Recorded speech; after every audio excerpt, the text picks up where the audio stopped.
Okay, we're going to get started again.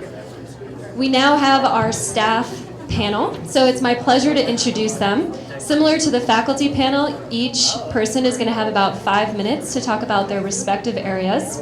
So we have Susan Rivera, our Director of Student Affairs. We have Rayanne Borges-Easley, who's the Director of the Career and Professional Development Office. Brad Miller, Director of the Graduate Admissions Office. And Alicia Kirkaby, who's the Director of Alumni Relations and Special Events. So I'm going to pass it over to Susan Rivera to start. Okay. First of all, welcome. We're delighted to see you here. This is a great program. I've been here, I'm on my 12th year now, so I love it here. It's a great school. It's a great place to be. Some of the faculty talked about the diversity here. It's pretty incredible. You're going to get an incredible wealth of experience with your colleagues in your classroom. You're going to have students from all over the world, not necessarily international students, but many of our domestic students have lived and worked all over the world too. And language is very important here. It is a requirement before you graduate that you pass proficiency in a language other than your native language. So there are lots of ways you can do that. What I do recommend is that you come in with some training. You can certainly support that while you're here. Rosetta Stone is going to be free to you, which is a big perk here at DU. But there are other great opportunities.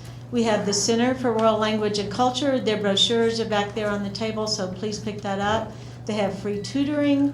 They have all kinds of opportunities for you. They have a summer program that's very inexpensive. There's also Colorado Free University. While it's not totally free, it's pretty inexpensive to help you brush up on language study. But language study is important. It is a school of international studies, so you do want to work on that. The other thing that my office does in student affairs is we work with student groups. We have incredible student groups that do all kinds of things like bringing in incredible guest speakers. They really want to help you enhance your learning experience here. So it's an opportunity to take what you're doing in the classroom and do something else. Make a difference in the DU community, to make a difference in the worldwide community. So that's a great opportunity too. The other thing that we do through my office is we host a program in Washington, D.C. that you could participate in. It's a full semester program. Normally students apply for that for their second year of our program, where you could spend your entire fall semester of your second year in Washington, D.C. It's an incredible networking opportunity to have an internship during the day that could span for 40 hours a week or more, and take classes at night with our partner programs from the University of Pittsburgh and Syracuse University. So normally we have about 20 to 25 students every fall that take part in that.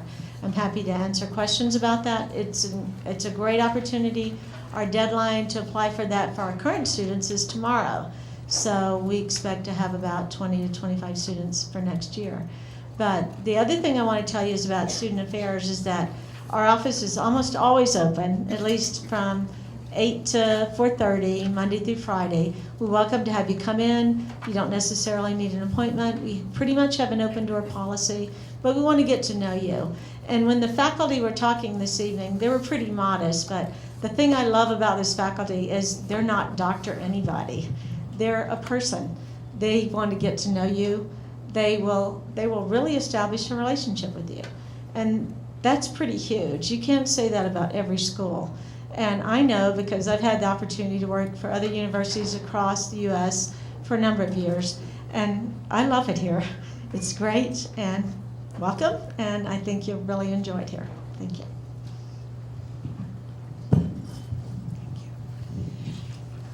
So, good evening and welcome. My name is Rayanne Borges-Easley, and I've been here at DU for about a year and a half now.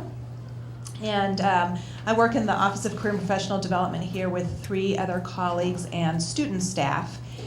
We have an associate director who works with the internship program, which I'll talk a little bit about, an associate director who works with employers and does career coaching, and then we have a career consultant as well.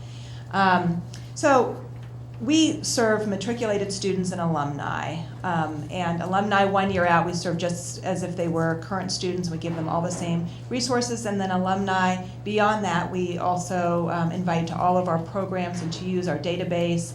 And we serve them in career coaching appointments as well on a limited basis. And we really provide 3 basic services that I want to talk about. Career coaching, I mentioned, is kind of the core of what we do, and we've already had, I don't know, something like 500 appointments this year between the 4 of us. And so we really offer an individualized program for everybody. We want to work with students right when you get here and throughout your 2 years to make sure that you develop a program for yourself in the 2 years that you're here that leads to a really successful career and something that you want to do. We also offer courses, workshops, events, and a database. This quarter, we've already had over 40 events, workshops, and course offerings. So that's almost one every day this quarter. Everything from employer info sessions. We had Catholic Relief Services here. We had the State Department here. We have a career course that's 6 weeks long. That's non-credit. We do all sorts of prep sessions for example, fellowship applicants and interview prep sessions and application prep sessions. We offer a job club for those who are in their last quarter or recent graduates. And then we have Korbel Careers is our database. Right now we have, I just looked it up before I came, 384 current jobs, internships, and fellowships listed. That's a password protected database exclusively for our own students and alumni. But we also have all sorts of resources on Korbel Careers, how-tos, how to write a resume, how to write a successful cover letter, as well as career guides for the different degree programs and location career guides. And then the last thing I want to talk about what we do is we really want to help connect students, alumni, and employers, and we do that in a variety of ways. We offer events, again, where we invite employers and alumni to come to campus. We had a big reception last spring, a networking reception. We have job and internship forums. We had 2 kind of fair forums this quarter so far. We offer career connections trips where we take groups of students to DC, New York. We're looking at Boston possibly in the spring, possibly Geneva in the future. And we set up career exploration meetings with a variety of employers. Those are very popular. And then we have about 800 members on our really active LinkedIn group right now, and that's exclusive for Josef Korbel students and alumni as well. And that's all career networking that goes on online. And then Susan mentioned the DC semester program, and Claude mentioned the Geneva program that we're working on right now that we're hoping to launch, if there's enough interest, spring of 2013. So that would be something that you could participate in. And both those programs offer an opportunity to do, like Susan said, internships and take courses and internships that you really can only do in a hub like DC or Geneva. And as long as I'm mentioning internships, I wanted to say that most students do have that as their degree requirement, and even those who don't have that degree requirement often do register internships with our office. You can take an internship for 0 to 5 credits. There's a lot of flexibility in the program purposely, and our office runs those programs. We help you from the very beginning decide what kind of internship you want to do, search for the internship. It's the student's responsibility to get the internship, but we help you all along the way, and we have lots and lots of resources to help you with that, as well as reports from previous students who did internships. Probably about a third of our students do their internships abroad, and most students do internships in the summer. Of all the students who do internships in the summer, about half of them are abroad. We do have a fund for students who are applying to do internships for credit out of the Denver area or out of the greater Denver area. And so we're able to offset some flight costs. Typically the students use them for their flights to intern abroad or somewhere else in the US. And then we have a handout on the back table there that hopefully you have a chance to pick up. Do I have it? Oh, I don't have it here. and it has some graphs about post-graduation data, employment, and basically we survey our students 1 year after graduation because that's the job they're most likely to be in longer term. And we're really proud to say that 92% of our students are employed employed or continuing their education. And if you look on our website, we have the last employment report, and you can see where they're employed, and really impressive, very impressive titles and organizations. And Alicia will talk more about our alumni, but I am so impressed, having come from another APSEA school within the Beltway, how active our alumni are at Korbel and how helpful they are to our current students with career advice, with securing internships, and ultimately helping them get jobs after graduation. So that's, I think, really very unique to Korbel. I'm going to skip over Brad right now. And as Nicole mentioned, my name is Alicia Kirkaby, and I'm the Director of Alumni Relations.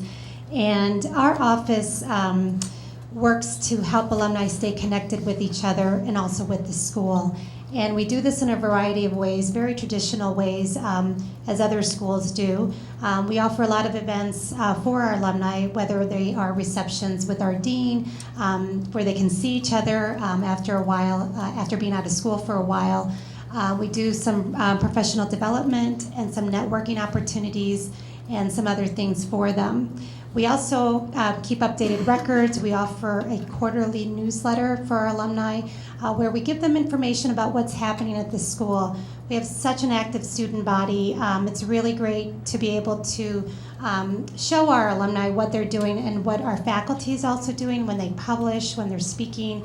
A lot of the time, if they've just written a book, we really want to get our alumni out there to be able to see them.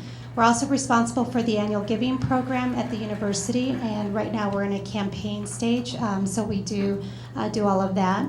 We work very closely with the Office of Professional Development, Career and Professional Development, as Rayanne mentioned, with the Career Connections programs, Professionals and Residence program.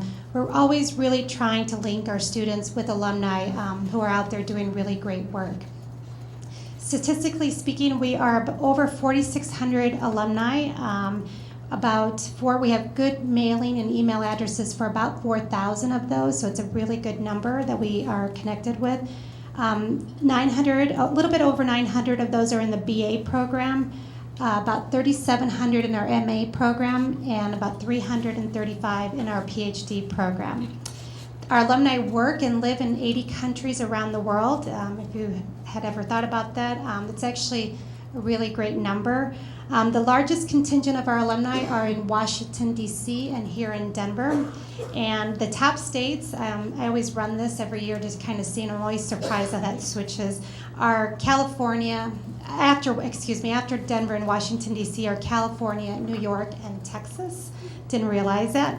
Top countries are Japan, Malaysia, and Thailand. And because the majority of our alumni are in Washington and Denver, we do have active alumni groups here. You can follow them on Facebook. It's the Josef Korbel DC Alumni Group, and the Denver group has a Facebook page as well. They offer their own programming, whether it's social, networking, a lot of happy hours in Washington, D.C. It's a very huge networking area. So that's our alumni, and I'll be around if you have any questions after this.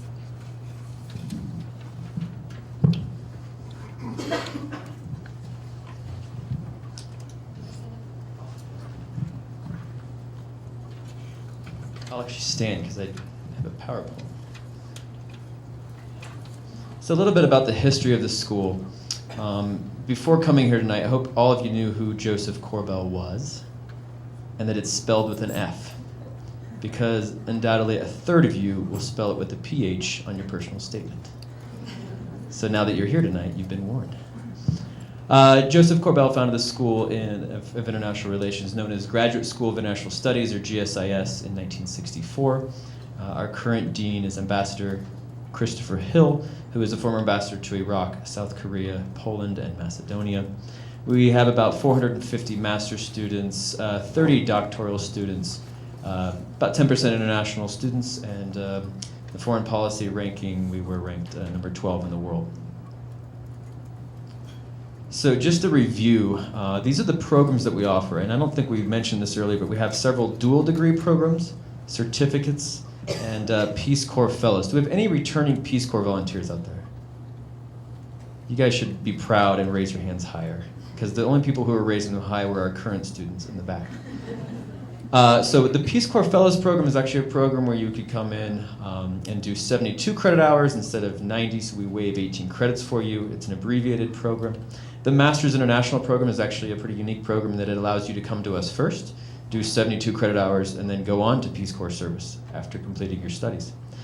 We have 3 official dual degrees, but you can actually create what's called a flexible dual degree. And let's say you're interested in something like economics where there's not an official dual degree. You could actually seek approval from the Office of Graduate Studies to pursue a flexible dual degree, which would allow you to double count some of your credits. And finally, we have certificate programs in these 3 areas: Global Health Affairs, Homeland Security, and Humanitarian Assistance. A little note about these. You can apply directly to Global Health Affairs and Homeland Security. However, Humanitarian Assistance is reserved for students who have already matriculated to the University of Denver. So you need to be admitted and enrolled, currently taking classes before you can apply for the Humanitarian Assistance program. And finally, the PhD degree. And we'll talk about that some more. I understand there's a few people here who have questions about the PhD program. See me afterwards. But essentially, it's a pretty competitive program. We get about 115 applications. We take 4 of them. The reason it's competitive is because it offers full funding and a living stipend. So if you're interested in that, see me. Unfortunately, the PhD directors were not able to be here tonight. A little bit about our students. We have a very collaborative student body here. In fact, if you saw me running back and forth during the faculty presentation, it's because I was trying to keep them quiet because they were enjoying studying together so much. A lot of them have extensive international experience and 17 different student organizations, and that's growing as well. Alicia talked some about our alumni, but here's some of our more notable alumni.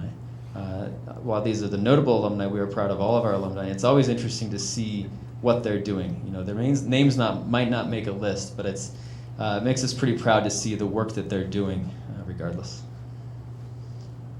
So a little bit about last year's profile. We brought in about 225 students with an average GPA of 3.6.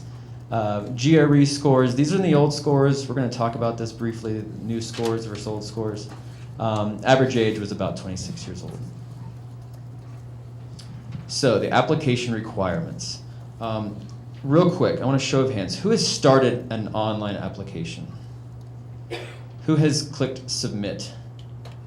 Okay, here's where it gets tricky. You guys have probably been getting emails, but the application changes on November 7th. So if you don't click submit by November 7th, you have to start over. Now, all you need to do by November 7th is do the data entry. So say your address, say the program you're interested in, click the buttons. You don't need to write your personal statement. You don't need to get your letters of rec. You don't need to send your transcripts in. Just click submit, or else you'll have to start over on November 8th. So some homework for those of you who have started. We do require a $60 application fee. We require 2 letters of recommendation. We recommend 3, but require 2. The reason we do 2 is because it seems like everyone has trouble getting in that 3rd letter of recommendation. So we thought, well, let's just alleviate that and require 2. So 2 required, 3 recommended. Transcripts, official transcripts from every institution you've attended post-high school. So if you did a study abroad program in Spain, and that grade shows up on, let's say, your University of Colorado transcripts with a course number and a grade, you do not need to send in your transcripts. If that does not show up on your University of Colorado transcripts, you then have to contact the University of Cadiz, where you did your study abroad, and request that transcript. That does trip some people up, so we do apologize, but it is a university requirement. We require a resume. and a personal statement. So the personal statement is essentially, I'm going to say 4 things. First of all, spell the name of the school with an F. Never say that it's been your dream to go to Georgetown. That happens every year too. Control, F, replace. We'll take care of that. Basically answer 3 questions. Why do you want to come to the Josef Korbel School? Why do you want to go into this field? And what would you like to do when you graduate? You don't need to be specific with that last question, but kind of have an idea. What we're looking for is intent. We want to make sure that you are interested in this field, and tomorrow you're not going to be interested in Russian literature. We want to know that you've put some thought into this, and you kind of have a plan for what you'd like to do with this degree. Official GRE score. So, okay, another raise of hands. Who has taken the new GRE? Well done. What did you think? Shaking your heads. You guys got the advantage of a calculator. We did not, so. But I've also had to wait way longer for my school. Well, I'm pleased to announce we just today got the new conversion table, and this week we will get the scores. So if you sent them to us, give us a call. We'll see if we have them. Essentially, it's now on a 120 to a 170 range. It used to be a 200 to an 800. Now it's a 120 to 170. So it kind of matches the LSAT, or the LSAT degree. Make sure you take that no later than early January, because it'll take 3 to 4 weeks for us to get those results. And the application deadline is January 15th. So we need your application to be complete on January 15th. This trips a lot of people up too, because they will actually click submit on January 15th. But then it takes a long time for the letters of recommendation to come in, and it takes a lot of time for the transcripts to come in. So make sure you click submit sooner than later, before November 7th, for those of you who've started already. And make sure that you start sending us your documents now. So you can start requesting your transcripts now, you can start requesting your GRE scores now, and you can start requesting your letters of recommendation to be sent to us now. Finally, if English is not your first language, or if you went to the university outside of the US, you need to submit a TOEFL exam. Now, let's say you are from France and you went to the University of Colorado. You actually do not need to send a TOEFL exam. Let's say you went to high school in Littleton and went to the University of Cadiz. You need to send a TOEFL exam. I realize that is really tricky, but that doesn't hit too many people. But if English is not your first language and you went to undergrad outside of the US, you do need to submit a TOEFL exam.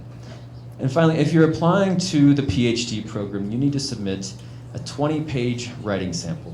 This should be a piece of work that you've done maybe at the undergraduate or graduate level, maybe at an MA program. Also, if you're applying to the PhD program, you need 3 letters of recommendation, preferably all from faculty members. And in your personal statement, you really need to talk about what you want to write a dissertation on. So don't talk about as much the 3 questions that I had mentioned, but what are you interested in researching, and which of our faculty are you interested in working with? So finally, the deadlines here. January 15th is actually MLK Day. So shoot for January 16th, because we won't be here, and mail won't be running. December 15th, if you have international transcripts, or if you completed your undergraduate degree internationally, you then need to send, we prefer that you submit your application by December 15th, just because your transcripts have to be interpreted by our Office of International Admission. That's only going to be if you did your entire undergraduate program abroad. So I want to talk some about funding opportunities. We do have some merit-based scholarships available. Check our website in the next 2 weeks. We're going to be publishing the criteria you need to get a scholarship. The scholarships will range from $10,000 to full tuition. Now obviously full tuition is going to be a little bit more competitive. That's a program we call the C Fellowship, or the C Fellows program.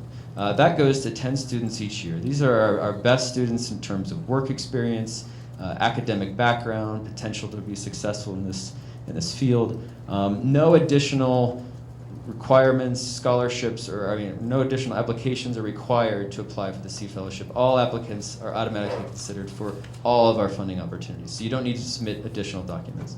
We make the assumption that everyone wants to be considered for a scholarship.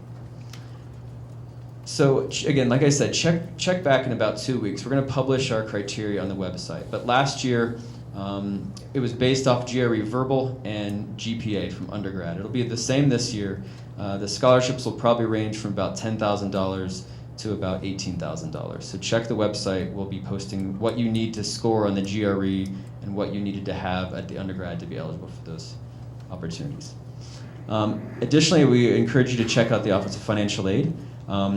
Again, if you take anything away from this tonight, make sure it's that you file the FAFSA as soon as possible after January 1st, even if you're not admitted yet. File the FAFSA as soon as possible after January 1st, because work study is a wonderful award that allows you to work on campus and receive money to do so. That can cover your cost of living. That can really help out a lot with your cost of education.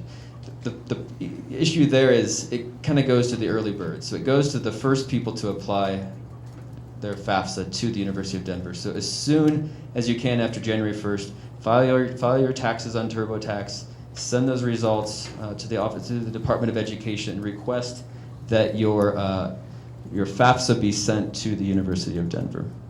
Additionally, I'd say 99% of our students, domestic students, are utilizing Stafford and Perkins loans, and most of them are also utilizing a Graduate Plus loan. The Stafford and Perkins loans cover up to about $20,500, and the Grad Plus loan covers the rest of your attendance. Additionally, there's the option for private loans, but given what the interest rate is on a government loan right now, I strongly consider you to do a government loan.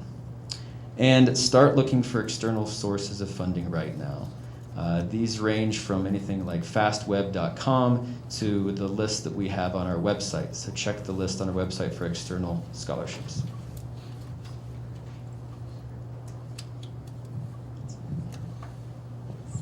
Thank you, Brad. So we're going to open it up for questions now. Yes? I noticed that for the fall semester of 2012, do you accept admissions only in the fall, or do you also offer admission in the spring? So the question is, do we have admission for quarters outside of the fall 2012 term? So if you're applying to the MA in conflict resolution, you can apply to the spring quarter of 2012. That's only for the MA in conflict resolution. If you're applying to the other programs at Korbel, you can only apply to the fall quarter. Now, the good thing is, if you're interested in starting this summer, we'll actually contact our admitted students and say, are you interested in starting in June? If so, email us, let us know. You could start in June. But the only term you can technically apply for is the fall. And just to clarify too, I don't know how many of you are on the quarter system with your undergraduate institution. Technically we have, well, obviously 4 quarters, but the academic year involves the fall quarter, winter quarter, and spring quarter. They're 10 weeks long. We'll have some current students that'll be on our next panel, and they'll also be here to mingle with you after. It's week 8 out of 10. This is an incredibly hectic time right now, so they can talk a little bit more about how that system works. And it's a pretty fast pace. So, yeah. For international applicants who completed their undergrad studies in the United States, what deadline? For undergraduate students who have completed their degree in the U.S. Internationally, what's the deadline? January 15th, because your transcripts don't need to be interpreted by our Office of International Admissions. Good question. I have a language question. If you come into the school with an advanced language, what type of opportunities do you have? So the question is, if you come into the program with an advanced language certificate, or if you've majored in a language, what are the opportunities? There are a couple of ways you can already have met the language proficiency for us. If your undergraduate major as a domestic student you had an undergraduate major in a foreign language, you've met our requirement. If you're an international student where English was not your first language, you have met our requirement. If you have a certificate that shows that you passed proficiency at the intermediate level and you can show that to us, then you will also have met the requirement. So otherwise, you will need to take the proficiency exam with us. Or are there any opportunities to use the language that you know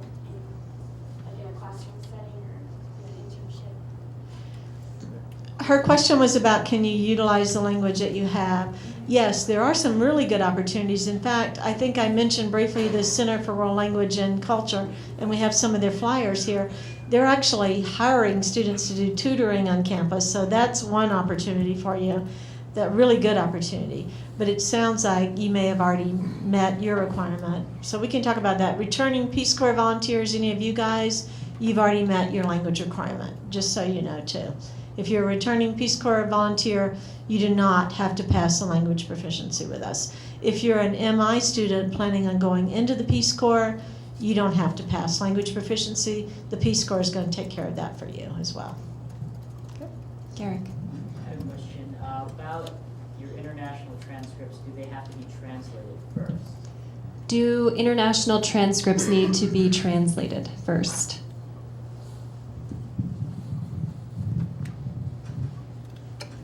I think. They do, yes. But also send the official in the native language as well. And as far as credential, or to put it on a 4.0 scale, our Office of International Admissions will do that, but they need to be able to understand them to do that. Yeah. Do you guys have a learning disability coordinator? We do. We do. We have a really good department here on campus that takes care of that for you. You should register with them once you're admitted and you matriculate into DU.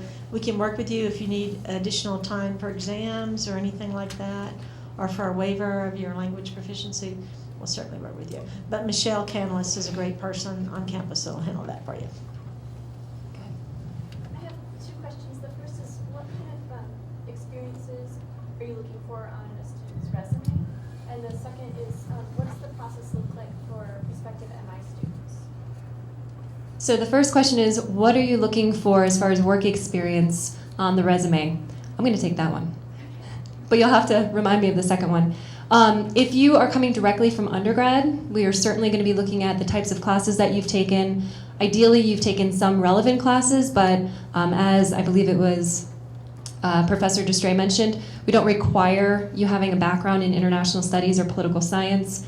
So we want to see volunteer work, relevant work experience that's going to make you have a better experience here and to be able to contribute more in the classroom setting. Ideally, well, actually, our average age of students is about 26. So that is saying most of our students are coming in with some form of work experience.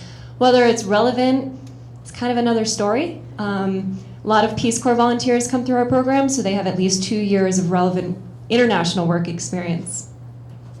What's the second question? What does the application process look like for prospective MI students? And also, is there any particular funding opportunities available to those students? That's 3 questions. So the first question is, what does the application process look like for Master's International students? You need to apply to the school and the Peace Corps simultaneously. And as soon as you get admission letter from one, say the school, send it to the Peace Corps. If you get admitted to the Peace Corps first, send us that letter. And as far as funding goes, you'll automatically receive the 18 credit hour waiver. You'll also be, as Susan mentioned, waived from the language requirement and the internship requirement, and you'll be considered for additional merit scholarships. And by the way, for those returning Peace Corps volunteers and those who are interested in the MI program, that's pretty huge. An 18-hour credit waiver, if you do the math on what you would pay at DU per quarter, that's quite a benefit. Okay. You apply for 2012 and are accepted. Can you defer to 2013? So the question is, if you apply for fall of 2012, can you defer until 2013? Yeah. Yes. You need to actually request that, though. And there's some additional steps involved. You would need to pay a $500 deposit to hold your seat and a $200 student services fee, or deferral fee, rather. The $500 would be credited to your account when you enroll.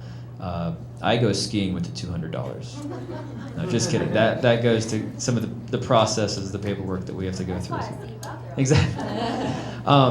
we prefer to give those to people who have an opportunity, a job, or maybe we've had, for example, someone who was selected for a Fulbright. So some opportunities like that. We don't like it to give it to people who want to travel the world with their boyfriend. Pending adoption. Oh, it would be approved. So, but Yeah. do you have to know that when you apply? No. Okay. You'd be given until May 1, or sometimes even over the summer. Something happens where an employer says, we don't want you to go to grad school for a year, and we will promote you to this job for another 12 months. So we basically grant deferrals for anything that will make you a stronger student when you leave here, or a personal circumstance. And you can defer for up to 1 year. So even if that means you want to defer from fall quarter to winter quarter, or fall quarter to the following fall quarter. In the back, you've had a question. You. Yes, I'm curious to know, as far as with the funding help, does DU participate with their majors programs? Does DU participate in the Yellow Ribbon program? So does DU participate in the Yellow Ribbon program? The University of Denver does, but they leave it up to each department, and the Josef Korbel School does not. Yes. With letters of recommendation, those you looking for faculty, lawyers, what's preferred? So with letters of recommendation, what are we looking for? Faculty, supervisors, what's preferred? It really depends on your situation and how long you've been out of school. If you've been out of school for 10 years and you went to a large research institution where your faculty probably don't remember you, in that case it's much better to get an employer or a supervisor. If you are still an undergrad or still have great connections with your undergraduate faculty, we would love to get those. What we're really trying to stay away from is anyone who's going to write a personal character reference. We want a reference that's going to talk about your ability to succeed here rather than that you're a really nice person. So we have time for 2 more questions. Go ahead. How many people are enrolled in their first year this year? I'm sorry. First year students are there? How many first-year students are there? Currently. There's about 205 first-year MA students. How many applicants? Just shy of 1,000. Next year we'll have 1,000 because you'll all submit before November 7th. Yes. Kind of related to that, how many students in the class come straight from undergrad? So how many students come straight from undergrad? This year is probably about 10 to 15%. Okay, one more question. No? No, I have one. Okay. So, with people who don't get accepted, is there a common theme as to why they wouldn't be accepted? Like, lower GPA or poor GRE scores? I mean, is there something that you always really kind of see? So the question is basically, why are people not accepted into the program? It usually comes down to there is a flaw, and the person who's applying knows what the flaw is. We know what the flaw is, and maybe they don't address the flaw, or they gloss over, the really low GPA. We look at a GPA with a grain of salt because, let's say you had a 2.0. Most places that'd be a pretty bad GPA. But what if you had a 2.0 at MIT and you studied nuclear engineering? I mean, that's a pretty good GPA at MIT. So we take a lot of things into consideration. Did you do better at the end of your career? Did you come in like me and start out pre-med and just bomb that first semester and then switch over to social work? So we're looking at stuff like that. What was the progression of your academic career?